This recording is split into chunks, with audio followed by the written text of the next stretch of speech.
All these things you're saying, Jacques, could they be built with what we know today, or are some of these things, are you guessing based on what we know today? No. All of these things can be built with what we know today. It would take 10 years to change the surface of the earth, to rebuild the world into a second Garden of Eden. The choice lies with you. The stupidity of a nuclear arms race, the development of weapons, trying to solve your problems politically by electing this political party or that political party, that all politics is immersed in corruption. Let me say it again. Communism, socialism, fascism, the Democrats, the liberals, we want to absorb human beings.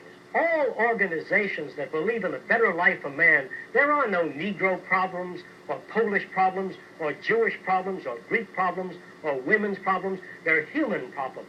I'm not afraid of anybody. I don't work for anyone. No one can discharge me. I have no boss. I am afraid to live in the society we live in today. Our society cannot be maintained by this type of incompetency. It was great, the free enterprise system, about 35 years ago. That was the last of its usefulness. Now we've got to change our way of thinking or perish.